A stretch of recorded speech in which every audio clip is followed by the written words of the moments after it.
Marvel. Not anymore. Only 3 weeks once. But no, it wouldn't be my first choice, but maybe it's going to be inspired. Yeah. I think we need to see more crossovers in the movies. I think we need to see Iron Man in with the ones Thor, that they can do. Yeah, and because I think we need to see that. And more than just cameos, I think. I mean, as much as the Captain America cameo in Thor was brilliant, and I laughed myself to sleep. It's literally, when I got home, that was the one scene that kind of made me giggle. And because you could see, and Chris he should have got an Oscar for those 5 seconds. Yeah. He played Tom Hiddleston playing Captain America somehow. Yeah. It was brilliant. Yeah, it was very, very good. But it would have been nice to maybe have Captain America. Well, it wasn't on Earth, but yeah, having that bit where they kind of team up somehow. Like an actual team up. Like it would be nice. It's important to the movie. And it's just a pity, and I know it'll never happen, but it's such a pity that Marvel, when they needed money, licensed their characters to other studios. The fact that you can't have Fantastic Four and Spider-Man in an Avengers movie, not even seen or mentioned. Yeah. You know, they will get sued if they even put, like, the Daily Bugle in an Avengers movie. That's ludicrous. I think it will come, though.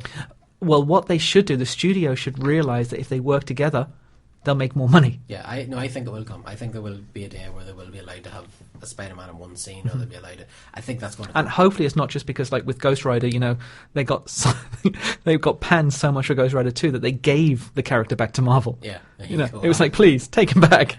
Yeah, no, I think it will get to the point where they will. And that's cool, too, because even if you just saw, I know, Hugh Jackman as Wolverine in one of the movies, it would mean that those X-Men movies are all part of this universe. Yeah, because you don't need to see much. You just need to know they really are there. They exist in that universe. Yeah, that would be nice. You know, and I like that. I like that idea. And especially the new Fantastic Four coming and all those other movies. I think it's... And did you see Edgar Wright is pushing for Nick Frost to be the Thing in it? I don't know if he's joking or not. I can't see that. No. I can't see that. But then again, I have to be honest, I didn't think that the guy from The Shield would work as Ben Grimm. Yeah. And he did. Yeah, but he was, Frost... I'm sorry, Nick Frost. I know He's you're funny. obviously listening. Yes, he does every week. But he's overweight. Do you know what I mean? Your guy from The Shield was tough. He can get fit. Yeah. Oh, no. I doubt it. He likes his cornettos. I know. So maybe not. Okay. I think that's pretty much us. Yeah, we know who's coming on next. Not next week. So Declan Shalvey next week, hopefully. To have to confirm it, but he's 90% sure he's going to do it. Week after that, Adam Christopher. He is an award-winning author of superhero-y, sci-fi, fiction-y books. Yeah. He's stunningly good. He also is a nerd. He was an editor-writer for New Zealand Doctor Who magazine. Okay. Which he won an award for that as well. Excellent. He's a really nice guy, very talented, very, very talented writer. I don't always like reading prose novels about superheroes because, for me, superheroes are visual.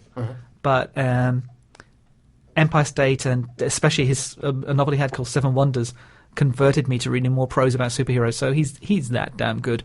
He's got a new book coming out in February. February the 6th, I think, actually, is a UK launch called Hangwire. Okay. And hopefully he'll be coming on to talk about that. Excellent. Okay, that's us for another week. Thank you very much, Jay, for coming on the Thank show. you very much, Mark. It's been a pleasure. You look like you're about to black out. I'm getting really tired. Do you remember this used to happen? I was fine for the first hour, and then I gradually get closer to the microphone. Oh, look, it's very furry, and I could just lean here. Hello. Okay, creepy.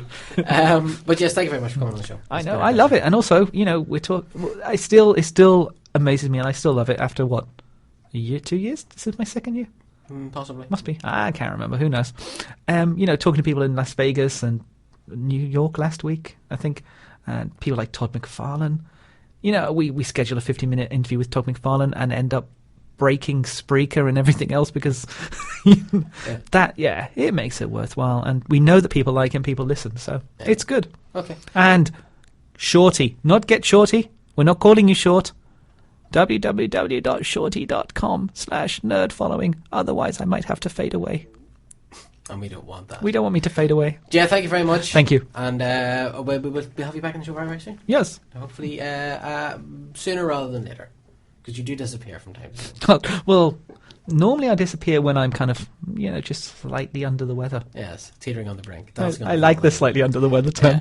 Yeah. I'll try not to do that for a while. That's my New Year's resolution, actually. And so far, I've gone a whole year without being ill. Yes. I know it's only 23 days into the year, but it counts. That gets funnier every time you say it. I know. I'm going to keep repeating it because if I keep repeating it, I won't get ill. Okay, and to you, of course, ever loyal listener, constant listener, Is it the same listener every week, or do we rotate? No, we rotate. Yeah, they draw straws. Poor loser who had to listen tonight. Yes, thank you very much as always for listening and for reading and for watching and for everything else. And until next week, in the immortal words of the great Dave Allen, may your God go with you. Hello, this is Ian McNeese as Winston Churchill. Hello, this is John Leeson. Hey there, this is James Arnold Taylor, voice of Obi-Wan Kenobi. Hey, my name is Stuart Arnold. I'm the entertainer native from Britain's Got Talent. The voice of K9. Voice of Yabba Dabba Doo, Fred Flintstone. And I am following And the nerd. I am following the nerd. I am following the nerd. Following the nerd, and I'd just like to say, KBO, keep buggering on. Thank you. God bless and good night to you all. Following the Nerd is produced by Mark Savage and Michael Bashford. It is produced by Mark Savage with co-hosts Michael Bashford, Phil Wilts and Paddy Rand. Following the Nerd is edited by Dave Hart with original music by Paul Morgan. This podcast is not endorsed by Lucasfilm Limited, 20th Century Fox, Warner Brothers, Dark Horse Comics, Marvel, IDW, DC Comics, HBO, or any other company group unless expressly stated as such, and is intended for entertainment and information purposes only. Following the Nerd and the Following the Nerd logo are all rights are reserved worldwide. All other trademarks are the property of the respective owners. Following the Nerd Online, the Following the Nerd logo, Following the Nerd, and all associated logos and designs are the intellectual property of Following the Nerd Limited. All music and recognisable features of the intellectual property relating to these trademarks are likewise the intellectual property of Following the Nerd Limited. All original content of this podcast is the intellectual property of Following the Nerd unless otherwise indicated.